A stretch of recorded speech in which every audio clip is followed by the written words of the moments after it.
Assalamualaikum viewers, I am Akil Rahman and you are watching NIST Academy. First of all, very warmly welcome to our channel NIST Academy. जैसा कि students हम already previous lecture के अंदर discuss कर चुके हैं biogeochemical cycles को।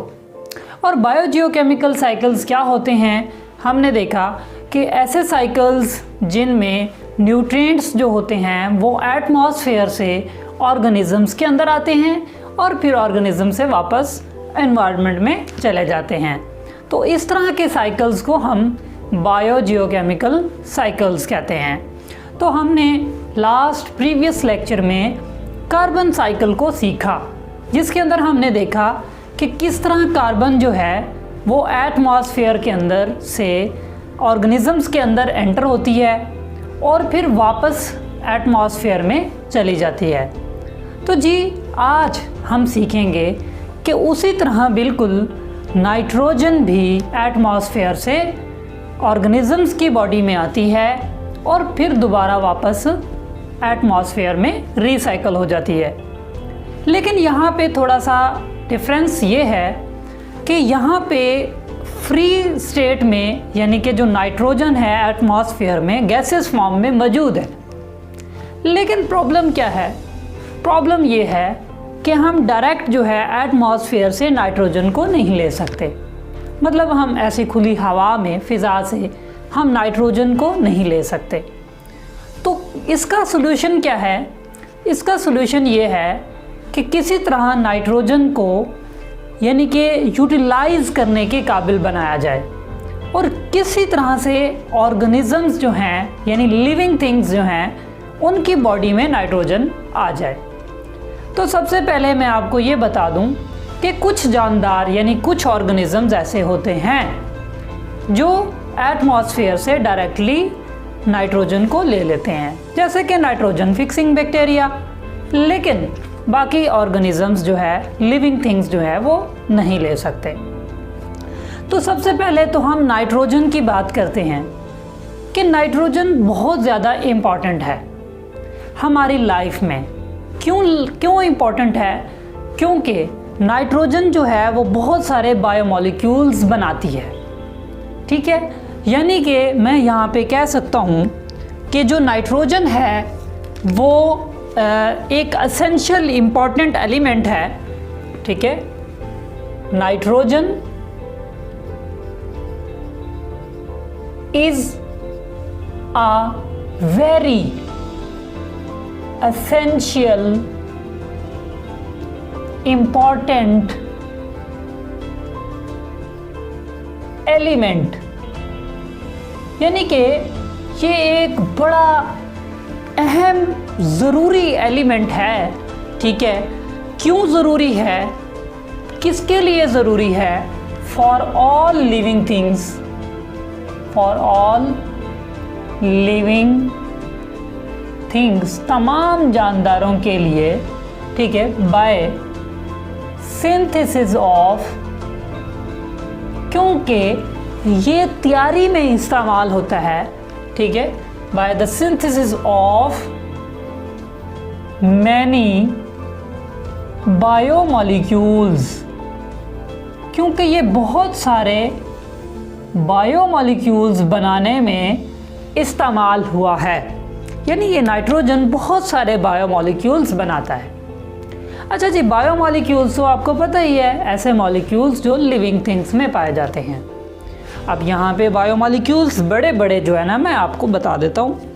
बड़े बड़े मॉलिक्यूल्स जिसमें मैं कहता हूँ अमाइनो एसिड्स का नाम, जैसे कि अमाइनो एसिड्स, ये जी अमाइनो एसिड्स बनाता है नाइट्रोजन, ये भी एक बायोमॉलिक्यूल है। इसी तरह प्रोटीन्स, अब प्रोटीन्स भी नाइट्रोजन से बने होते हैं। इसी तरह मैं एंजाइम्स को भी नहीं छोड़ सकता, एंजाइम्स भी, इसमें भी नाइट्रोजन मौजूद होती है। अच्छा, उसके अलावा डीएनए भी है, आरएनए भी है, उनमें भी नाइट्रोजन मौजूद होती है। यानी नाइट्रोजन जो है वो बहुत सारे बायोमॉलिक्यूल्स बनाने में इस्तेमाल होती है। इसका मतलब नाइट्रोजन तो बहुत इम्पोर्टेंट है। अच्छा जी, अब नाइट्रोजन बहुत ज़्यादा इम्पोर्टेंट है तो इसे ऑर्गेनिजम्स में होना चाहिए। अब ये ऑर्गेनिजम्स में कैसे आएगी और फिर वापस ऑर्गेनिज्म से एटमॉस्फेयर में कैसे जाएगी, ये आज हम इस लेक्चर में सीखेंगे। तो सबसे पहले मैं फिर बात करता हूँ नाइट्रोजन साइकिल की। इंपॉर्टेंस तो हमें पता चल गई। अच्छा, एक और बात भी है कि अगर नाइट्रोजन जो है वो हमारे ऑर्गेनिजम्स को नहीं मिलती तो ये मॉलिक्यूल्स नहीं बनेंगे। तो ये कैसे मिलती है? ये थ्रू द नाइट्रोजन साइकिल मिलती है। अब हम जो है वो कैसे लेते हैं? तो ये पहले नाइट्रोजन कहाँ जाती है? सबसे पहले नाइट्रोजन जाती है सॉइल में, ठीक है। यानी सॉइल जो है वो क्या करती है, वो उसको नाइट्रोजन को नाइट्रेट्स में बदलती है, जिसके बाद जो है वो कंज्यूमर्स जो है वो प्लांट्स जब खाते हैं तो वो नाइट्रोजन उनके अंदर आ जाती है। तो मैं यहाँ पे एक और बड़ी इम्पोर्टेंस बताने जा रहा हूँ नाइट्रोजन की। ये तो मैंने आपको बताया ना कि बायोमॉलिक्यूल्स बनाने में इस्तेमाल होती है। अब अगर नाइट्रोजन ना मिले तो प्लांट्स के साथ क्या होगा? प्लांट्स के साथ ये होगा कि उनकी जो रूट सिस्टम है, जो शूट सिस्टम है, उसकी ग्रोथ स्टंट हो जाएगी। ये भी मैंने बताना ज़रूरी है कि इनका जो शूट सिस्टम है, ठीक है, शूट सिस्टम, ठीक है, और उसके बाद जो रूट सिस्टम है, इनकी जो ग्रोथ है, ग्रोथ वो क्या हो जाएगी? वो स्टंट हो जाएगी। स्टंटेड मतलब रुक जाएगी, ठीक है। तो जाहिर है फिर क्या होगा? फिर पत्ते गिरने लग जाएंगे, पत्ते येलो हो जाएंगे, ठीक हो गया। तो ये तो था ना नाइट्रोजन की इम्पॉर्टेंस कि किस तरह नाइट्रोजन जो है वो ऑर्गेनिजम्स के लिए ज़रूरी है और कहाँ कहाँ नाइट्रोजन मौजूद है। अब हम नाइट्रोजन साइकिल की तारीफ़ भी कर लेते हैं। अगर हमसे कोई पूछता है कि ये नाइट्रोजन साइकिल क्या होता है, तो ऐसे तो ना हो ना कि हमें इसकी डेफिनेशन भी ना आती हो, तो हम इसकी डेफिनेशन करते हैं। डेफिनेशन क्या है? डेफिनेशन ये है कि मैं यहाँ पे ये चीज़ आपको समझ आ गई होगी, ठीक है। मैं इसको थोड़ा सा रेज़ कर देता हूँ। यहाँ पे हम इसकी डेफिनेशन जो है वो अंडरस्टैंड करते हैं नाइट्रोजन साइकिल की। तो नाइट्रोजन साइकिल की डेफिनेशन जो है बेटा, ये एक साइक्लिक मूवमेंट है। मैं कह सकता हूँ the cyclic movement of nitrogen. यानी एक साइक्लिक मूवमेंट है ना, साइक्लिक मूवमेंट, ठीक है। अब है किसकी? नाइट्रोजन की। अच्छा, कहाँ से है? फ्रॉम एटमॉस्फेयर, एटमॉस्फेयर से, ठीक हो गया। ये देखें, ये नाइट्रोजन कहाँ से आ रही है? एटमॉस्फेयर से। ये मैं यहाँ पे बोलता हूँ ये एटमॉस्फेयर है। यहाँ से नाइट्रोजन जा रही है कहाँ? Towards soil from atmosphere. यानी कि कह सकता हूँ मैं फिजिकल और एबायोटिक कंपोनेंट, ठीक है, टू सॉइल। कहाँ जा रही है? सॉइल में, ठीक है, बायोटिक कंपोनेंट बनने जा रही है। अच्छा, अब इसको क्या कहेंगे? इस मूवमेंट को called nitrogen cycle, nitrogen cycle, इसको हम कहते हैं नाइट्रोजन साइकिल। यानी कि movement of nitrogen from atmosphere towards soil and back towards from soil into atmosphere. तो ये साइक्लिक मूवमेंट जो है, ठीक है, एटमॉस्फेयर से सॉइल और सॉइल से एटमॉस्फेयर, इसे कहते हैं नाइट्रोजन साइकिल। अब फिर nitrogen cycle involves various steps. तो यस, अब हम देखेंगे कि नाइट्रोजन साइकिल में कौन कौन से स्टेप्स इन्वॉल्व हैं। यस, तो nitrogen cycle involves nitrogen fixation, यानी कि पहले नंबर पे नाइट्रोजन फिक्सेशन होती है एक स्टेप में। दूसरे स्टेप में नाइट्रोजन असाइमिलेशन होती है। तीसरे स्टेप में अमोनिफिकेशन होती है। चौथे स्टेप में नाइट्रिफिकेशन होती है और फिर डीनाइट्रिफिकेशन होती है। तो ये थे कि नाइट्रोजन साइकिल्स कितने स्टेप्स को इन्वॉल्व करता है। तो ये मैंने आपके सामने स्टेप्स लिखे हैं जो नाइट्रोजन साइकिल में इन्वॉल्व हैं, जिसमें नाइट्रोजन फिक्सेशन बताया है, नाइट्रोजन असेमिलेशन बताया है, अमोनिफिकेशन है, नाइट्रिफिकेशन है और डीनाइट्रिफिकेशन है। तो सबसे पहले अब हम नाइट्रोजन फिक्सेशन को देखते हैं। नाइट्रोजन फिक्सेशन क्या है? असल में नाइट्रोजन फिक्सेशन नाइट्रोजन को फिक्स करना, मीन्स को उसको काबिले इस्तेमाल बनाना। अब मैंने आपको जैसा कि अभी बताया है कि हम एटमॉस्फेरिक नाइट्रोजन को नहीं यूज़ कर सकते, ऑल लिविंग थिंग्स नहीं कर सकते। तो पहले उसको क्या किया जाता है, उसको एक फिक्स्ड फॉर्म में लाया जाता है जो काबिले इस्तेमाल हो, यूटिलाइजेबल हो। तो इसलिए नाइट्रोजन फिक्सेशन का मतलब क्या हुआ कि नाइट्रोजन को फिक्स करना, नाइट्रोजन को काबिले इस्तेमाल बनाना। ठीक है, तो यानी कि नाइट्रोजन को, यानी हम कह सकते हैं कि जो नाइट्रोजन फिक्सेशन है वो कन्वर्जन है, कन्वर्जन ऑफ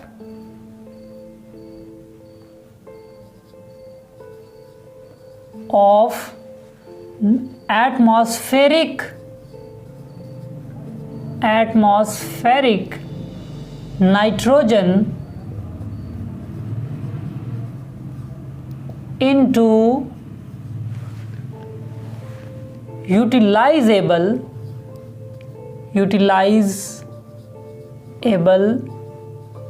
नाइट्रेट्स।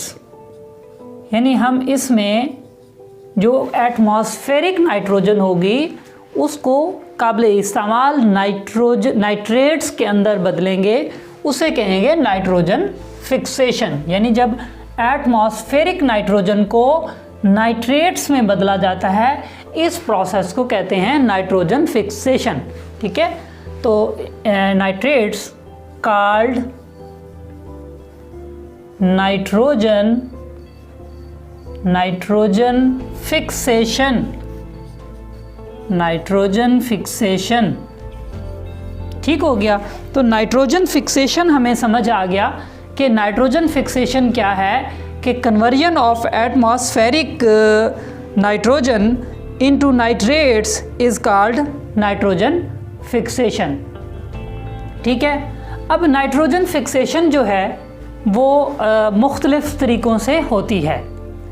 तो नाइट्रोजन फिक्सेशन को सबसे पहले हम कहते हैं कि एटमॉस्फेरिक नाइट्रोजन फिक्सेशन कैसे होती है। जो एटमॉस्फेरिक नाइट्रोजन फिक्सेशन होती है वो होती है थंडर स्टॉर्म्स और लाइटनिंग की होती है। जब थंडर स्टॉर्म्स और लाइटनिंग होती है तो उससे क्या होता है कि जो एटमॉस्फेरिक नाइट्रोजन है, ठीक है, एटमॉस्फेरिक नाइट्रोजन वो कन्वर्ट हो जाती है इसके अंदर ऑक्साइड्स ऑफ नाइट्रोजन के अंदर। ठीक है, ऑक्साइड्स ऑफ नाइट्रोजन के अंदर। तो फिर जब ये ऑक्साइड्स ऑफ नाइट्रोजन होते हैं, ये फिर फर्दर यानी कि रिएक्ट करके वाटर के साथ तो ये बना देते हैं नाइट्रिक एसिड या नाइट्रस एसिड। ये जो है नाइट्रोजन, जो एटमॉस्फेरिक नाइट्रोजन होती है वो ऑक्साइड्स ऑफ नाइट्रोजन के अंदर कन्वर्ट हो गई थंडरस्टॉर्म और लाइटनिंग की वजह से। तो फिर ये ऑक्साइड्स ऑफ नाइट्रोजन जो है ये रिएक्ट करते हैं, यानी डिज़ोल्व होते हैं इनटू वाटर। वाटर में डिज़ोल्व हुए और फिर वाटर में डिज़ोल्व होने के बाद फिर ये क्या बना देते हैं, नाइट्रस एसिड या नाइट्रिक एसिड, ठीक हो गया। और फिर ये नाइट्रिक एसिड जो है ये फर्दर यानी साल्ट्स के साथ रिएक्ट करके क्या बनाएगा, नाइट्रेट्स बनाएगा। यानी ये फर्दर फिर रिएक्ट करेगा, रिएक्ट विद यानी कंबाइन करेगा, कंबाइन होगा रिएक्ट विद साल्ट्स, ठीक है। और फिर ये क्या बनाएगा हमारे पास यानी कि नाइट्रेट्स बना देगा। अब नाइट्रेट्स जो हैं वो क्या हैं, वो काबिले इस्तेमाल हो गए। तो इस तरह की जो फिक्सेशन है उसे हम कहते हैं एटमॉस्फेरिक नाइट्रोजन फिक्सेशन। क्यों? क्योंकि इसमें जो एटमॉस्फेरिक नाइट्रोजन थी वो थंडरस्टॉर्म्स और लाइटनिंग के ज़रिए क्या हो गई, डिज़ोल्व वाटर में ऑक्साइड्स ऑफ नाइट्रोजन में कन्वर्ट हो गई। और ऑक्साइड्स ऑफ नाइट्रोजन जो है वो वाटर में डिज़ोल्व हो गए, और वाटर में डिज़ोल्व होने के बाद नाइट्रस एसिड और नाइट्रिक एसिड बना दिया। फिर नाइट्रिक एसिड या नाइट्रस एसिड जो है वो साल्ट्स को अपने साथ रिएक्ट करके क्या बना देगा, नाइट्रेट्स बना देगा, ठीक है। तो इस तरह क्या हुआ कि नाइट्रोजन जो एटमॉस्फेरिक थी वो नाइट्रेट्स में बदल गई, यानी नाइट्रोजन की फिक्सेशन हो गई। तो इसे कहते हैं एटमॉस्फेरिक नाइट्रोजन फिक्सेशन। दूसरी फिक्सेशन जो है वो बायोलॉजिकल है। बायोलॉजिकल इसलिए कहते हैं क्योंकि वो कुछ बैक्टीरिया के ज़रिए होती है। अब बैक्टीरिया क्या करते हैं, जिन्हें हम नाइट्रोजन फिक्सिंग बैक्टीरिया कहते हैं, वो इसके साथ रिएक्ट करके नाइट्रोजन, एटमॉस्फेरिक नाइट्रोजन को कन्वर्ट कर देते हैं नाइट्रेट्स के अंदर। और उनमें नाइट्रोजन फिक्सिंग बैक्टीरिया जो हैं वो बहुत सारे हैं, जिसमें हम एग्जांपल्स के तौर पर हैं राइजोबियम बैक्टीरिया, ठीक है। और दूसरे नंबर पे हम लेते हैं इसमें क्लोस्ट्रीडियम,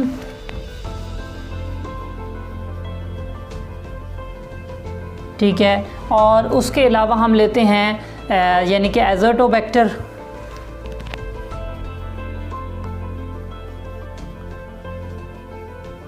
ठीक है। ऐसे बैक्टीरिया को हम नाइट्रोजन फिक्सिंग बैक्टीरिया कहते हैं, क्योंकि ये वो बैक्टीरिया हैं जो क्या करते हैं, जो नाइट्रोजन जो एटमॉस्फेरिक होती है उसको कन्वर्ट कर देते हैं इनटू नाइट्रेट्स। मैं यहाँ पे लिख देता हूँ, they convert atmospheric nitrogen into nitrates में, और नाइट्रेट्स जो है वो यूटिलाइजेबल होती है।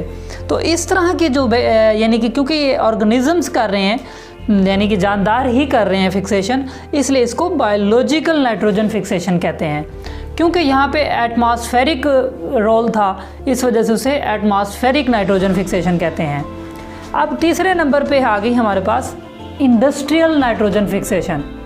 जो इंडस्ट्रियल नाइट्रोजन फिक्सेशन है, नाम से ज़ाहिर है, इसमें ये होता है कि जो एटमॉस्फेरिक नाइट्रोजन होती है, एटमॉस्फेरिक नाइट्रोजन वो जो है उसके साथ रिएक्ट करता है हाइड्रोजन, ठीक है। और उस वक्त हाई टेम्परेचर और साथ हाई प्रेशर भी दिया होता है, टेम्परेचर प्लस प्रेशर, और उसके रिज़ल्ट में ये कन्वर्ट हो जाती है जो नाइट्रोजन, जो एटमॉस्फेरिक नाइट्रोजन होती है, ये किसके अंदर कन्वर्ट हो जाती है, अमोनिया के अंदर, ठीक है, ठीक है। ये किसके अंदर कन्वर्ट हो गई, ये हो गई कन्वर्ट अमोनिया के अंदर। और फिर अमोनिया फर्दर जो है वो किस में कन्वर्ट हो जाएगी, नाइट्रेट्स के अंदर, ठीक है। तो इस तरह ये हुआ कि ये एक इंडस्ट्रियल नाइट्रोजन फिक्सेशन हुई है, तो इसलिए इसको कहते हैं इंडस्ट्रियल नाइट्रोजन फिक्सेशन। तो हमने यहाँ पे नाइट्रोजन फिक्सेशन देखा। नाइट्रोजन फिक्सेशन के बाद हमने नाइट्रोजन के फिक्सेशन के 3 तरीके देखे हैं कि एटमॉस्फेरिक नाइट्रोजन फिक्सेशन भी होती है, इंडस्ट्रियल नाइट्रोजन फिक्सेशन भी होती है, बायोलॉजिकल नाइट्रोजन फिक्सेशन भी होती है। और इस नाइट्रोजन फिक्सेशन में होता क्या है, इस नाइट्रोजन फिक्सेशन में क्या होता है कि जो काबिल इस्तेमाल नाइट्रोजन नहीं है, जो एटमॉस्फेरिक नाइट्रोजन है, उसको कन्वर्ट कर दिया जाता है काबिले इस्तेमाल नाइट्रोजन में, यानी ताकि वो नाइट्रोजन क्या हो सके, ऑर्गेनिजम्स के काबिले इस्तेमाल हो सके। तो ये था जी हमारा नाइट्रोजन फिक्सेशन पहला प्रोसेस। बाकी इंशाल्लाह जो हम नेक्स्ट लेक्चर के अंदर पार्ट बी में इंशाल्लाह हम इसके बाकी जो रिमेनिंग जो प्रोसेसेस हैं, स्टेप्स हैं, उनको हम स्टडी करेंगे। तब तक के लिए अल्लाह हाफ़िज़।